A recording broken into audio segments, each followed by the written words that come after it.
Visualisation का अर्थ समझते हैं आप? जो भी हमको अपने जीवन में चाहिए उसको वीडियो की तरह देखना अपनी थर्ड आई पर, इसको बोलते हैं विजुअलाइजेशन, संकल्पना। और अगर आप वीडियो की तरह देख सकें, विशेष रूप से महिलाएं, वो बहुत इमेजिनरी होती हैं, उनको इमेजिनेशंस बहुत ज़्यादा होते हैं। तो अगर आप थर्ड आई पर वह इमेजिन कर सकें, उसको वीडियो की तरह देख सकें जो आपको जीवन में चाहिए, धन चाहिए, समृद्धि चाहिए, सफलता चाहिए, बच्चों की एजुकेशन चाहिए, घर में संबंध मधुर चाहिए, परिवार की खुशहाली चाहिए, जो भी आपको चाहिए, अगर आप उसको थर्ड आई पर देख सकें वीडियो की तरह, तो अपने आप ही मैनिफेस्ट होने लगता है, अपने आप आपके जीवन में आने लगता है। क्योंकि हमारा जो सबकॉन्शियस है वो पूरे यूनिवर्स से जुड़ा हुआ है, और पूरा यूनिवर्स एक तरीके से, आपने जो यहाँ पर वीडियो देखा, अब आपने यूनिवर्स को ऑर्डर प्लेस किया। यहाँ थर्ड आई पर जब आप कोई वीडियो की तरह चित्र देखते हैं तो आप यूनिवर्स को ऑर्डर प्लेस कर रहे हैं, और यूनिवर्स बाध्य है आपके उस ऑर्डर को पूरा करने के लिए। अब पूरा यूनिवर्स लग जाएगा कि इस व्यक्ति ने जो मुझे ऑर्डर दिया है, अब मैं इसको कैसे पूरा करूं, इसके जीवन में इसको कैसे लेकर के आऊं। लेकिन जनरली हम, आप देखिए, अपने अंदर देखिए, ज़्यादातर हम नेगेटिव विजुअलाइजेशन करते हैं। निगेटिव, लड़ाई हो गई है, झगड़ा हो गया है, कुछ और हो गया है, तो हम बहुत कुछ गलत चीज़ें यहाँ पे देखते हैं, और यूनिवर्स उन सब चीज़ों को हमारे जीवन में, इसलिए कितना दुख है, कितनी पीड़ा है, कितना संताप है, कितना दर्द है, कितना स्ट्रेस है, कितना डिप्रेशन, पूरी दुनिया कितनी भयावह स्थिति से गुजर रही है। कितने सारे लोग, पूरे विश्व में अरबों लोग युद्ध को विजुलाइज कर रहे हैं, लड़ाई झगड़े को विजुलाइज कर, उनको पता भी नहीं चल रहा लेकिन कर रहे हैं, और उसकी वजह से पूरा विश्व एक थर्ड वर्ल्ड वॉर की तरफ आगे बढ़ रहा है। पूरे भारत को देखें, आप किसी को भी देखें, हम 7 मंजिला इमारत में रह रहे हैं। अभी जिस अवस्था में आप, जिस मंजिल पर, जिस ग्राउंड लेवल पर आप बैठे हैं, उसको बोलते हैं कॉन्शियस माइंड।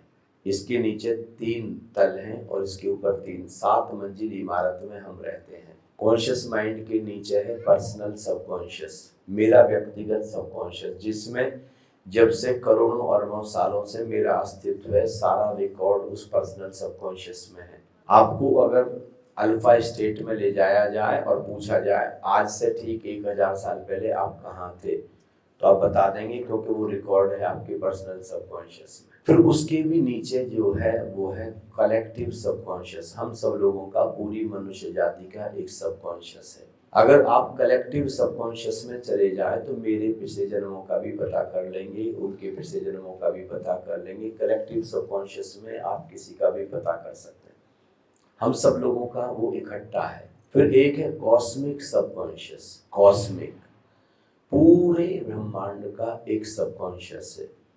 अगर आप कॉस्मिक सबकॉन्शियस में चले जाएं तो अभी पता कर सकते हैं आपके मंगल ग्रह पर क्या हो रहा है, चंद्रमा पर पानी है कि नहीं है, और कितनी गैलेक्सीज हैं, कहाँ कहाँ क्या चल रहा है पूरे यूनिवर्स में। आप कॉस्मिक सबकॉन्शियस में जाकर के पता कर सकते हैं। कॉन्शियस माइंड के ऊपर जो स्टेट है वो है पर्सनल सुपर कॉन्शियसनेस। अब सुपर जो ध्यान है, जो समाधि है, उस सुपर कॉन्शियसनेस, आपको संसार में कुछ भी चाहिए तो आपको सबकॉन्शियस में जाना है। अब आपको धर्म में जो भी चाहिए, अब आपको सुपर कॉन्शियसनेस में जाना है। दोनों बिल्कुल अलग अलग है, एक नीचे की तरफ है, ये सेंटर है, heart is the centre, it is subconscious. इसके नीचे 3 मंजिल है, इसके ऊपर 3 मंजिल, ये विशुद्ध चक्र हो गया, ये आज्ञा चक्र हो गया, ये सब 3 मंजिल इसके ऊपर है, 3 मंजिल इसके नीचे।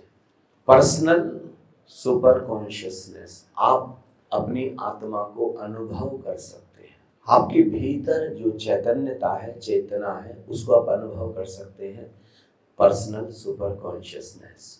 फिर आप कलेक्टिव सुपर कॉन्शियसनेस में जा सकते हैं, जब हम अनुभव करेंगे केवल मेरे अंदर नहीं, जो आत्मा मेरे अंदर है वही सबके अंदर है। हम सबकी अलग अलग आत्माएं नहीं है, हम सबकी अलग अलग चेतना नहीं, सब ऐसे है, सब घड़े हैं। मान लिया अगर 1 करोड़ घड़े हैं तो 1 करोड़ घड़ों में जो आकाश है, आकाश खाली जगह, वो एक है कि अलग अलग है? एक है। घड़े अलग दिख रहे, बर्तन अलग दिख रहे हैं, लेकिन उनमें सब में एक ही आकाश है। या पानी भरो तो एक ही पानी है। ये पता चलेगा कलेक्टिव सुपर कॉन्शियसनेस में। और अगर कॉस्मिक सुपर कॉन्शियसनेस में चले जाए तो जिसको कहते हैं भगवान महावीर केवल ज्ञान, केवल ज्ञान की घटना घटेगी, बस ब्रह्म ही ब्रह्म होगा, जिसको हम कहते हैं ब्रह्म ज्ञानी। आप वहां पर ब्रह्म ज्ञानी हो जाएंगे, आप पूरे यूनिवर्स की परम चैतन्यता को अनुभव करेंगे। कॉस्मिक सुपर कॉन्शियसनेस, जनरली जो एनलाइटनमेंट कहा जाता है, जनरली वो कहा जाता है पर्सनल सुपर कॉन्शियसनेस, लेकिन मैं जिसको एनलाइटनमेंट कहता हूँ वो कहता हूँ कॉस्मिक सुपर कॉन्शियसनेस। जब कुछ भी ना रह जाए और फिर एक अनूठी घटना घटती है, जैसे जैसे ही आप कॉस्मिक सुपर कॉन्शियसनेस में जाएंगे, 7 मंजिलें आपके लिए इकट्ठी खुल जाएंगी, 7 मंजिल, क्योंकि कुछ बचा ही नहीं फिर। धरती भी, आकाश भी, पाताल भी, सब आपके लिए बराबर हो गया। और ये यहां से थर्ड आई से हम एंटर कर सकते हैं। मैं आप सबको हाथ जोड़ करके प्रार्थना करता हूं, न केवल आप अपने जीवन को संवारें, अपने परिवार के जीवन को संवारें, पूरे भारत और पूरी दुनिया के लिए आप कुछ करें। और अगर आप शारीरिक तल पर और आर्थिक तल पर नहीं कर सकते तो कम से कम यहाँ थर्ड आई पर आकर के मानसिक तल पर कर सकते।